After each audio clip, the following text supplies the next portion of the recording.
Hello, welcome to my channel. आज हम लोग करने जा रहे हैं बिजनेस लॉज का case study number 1। Total 5 case study होगा। पहला केस स्टडी जिसमें कि बताया जा रहा है कि Ramaswamy sell his house to Ramanathan.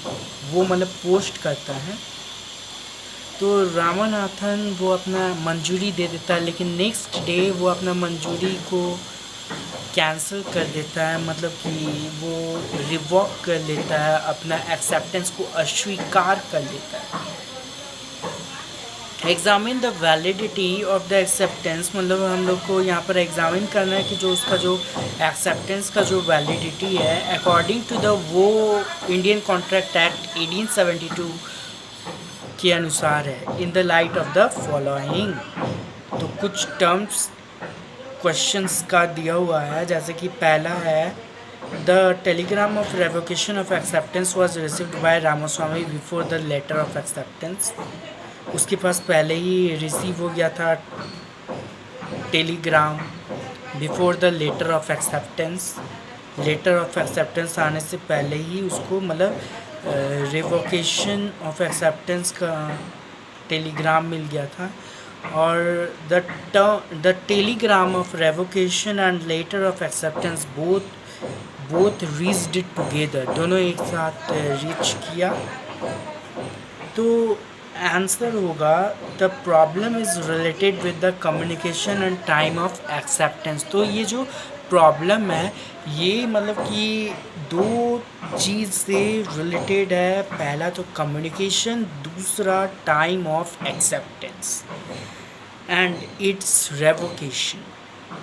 As per section 4 of the Indian contract act 1872, the communication of acceptance is complete as against the acceptor when it comes to the knowledge of the promiser.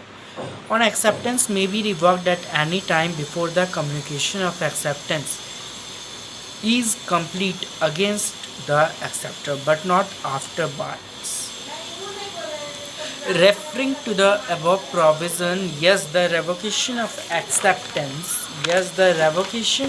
acceptance by Ramanathan, the acceptor, is valid. यहाँ पर जो revocation of acceptance है रामानाथन के द्वारा वो valid है।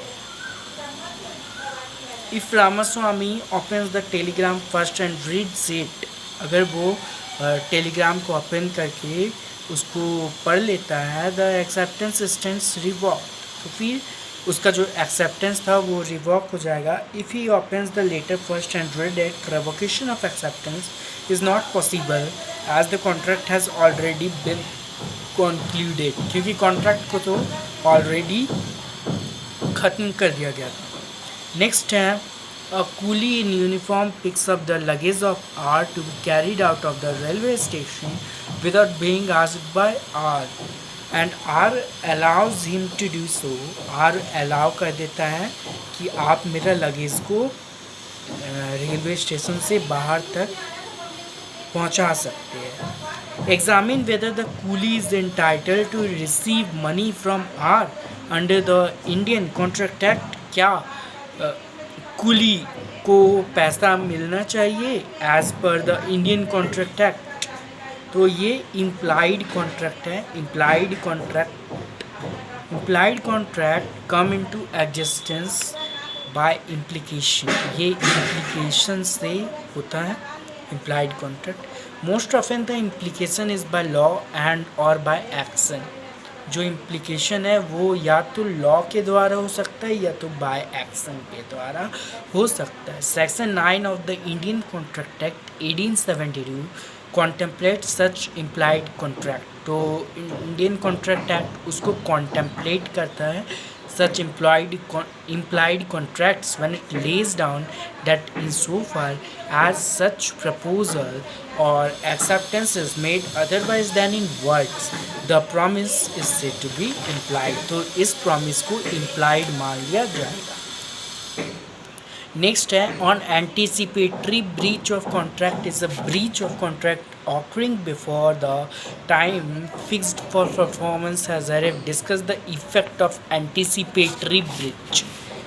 तो answer होगा on anticipatory breach of contract occurring before the time fixed for performance has arrived, when the promiser refuses altogether to perform his promise and signifies his unwillingness even before the time for performance has arrived, it is called anticipatory breach. मतलब वो मना कर देता, unwilling हो जाता है, unwillingness even before the time for performance has arrived. It is called anticipatory breach. Section 39 of the Indian Contract Act 1872 deal करता है with anticipatory breach of contract and provides as follows. When a party to a contract has refused to perform or disable himself from performing his promise in its entirety, effect of anticipatory breach are as follows. Number one, to either treat the contract as rescinded and sue the other party for damages from breach of contract immediately without waiting until the due date of performance. Next is define consideration, state the characteristics of valid consideration. तो इसका answer होगा when at the desire of the promisor the promisee or any other person has done or abstained from doing. मतलब या तो कर रहा है या मना कर रहा है. Done or abstained from doing such act और अब्सिस्टेंस और performance is called consideration for the promise. The essential characteristics of consideration are number one are as follows. Number one is consideration must move at the desire of the promisor. It may proceed from the promisee or any other person. It may be executed or executory. वो executed भी हो सकता है, executory भी हो सकता है, executed और executory. Executed मतलब काम कर लिया गया है और executory मतलब काम चल रहा है. It may be past, present, future. Consideration need not be adequate. Consideration must be real and not illusory. मतलब वो real होना चाहिए, illusory नहीं होना चाहिए. Question number 5. On agreement, the meaning of which is not certain is what discuss. तो इसका answer होगा on agreement, the meaning of which is not certain is void, but where the meaning thereof is capable of being made certain, the agreement is valid. तो ये valid हो जाएगा agreement. ठीक है. अगर वीडियो अच्छा लगा तो वीडियो को लाइक शेयर अपने तमाम दोस्तों में शेयर करिए. Thank you for watching.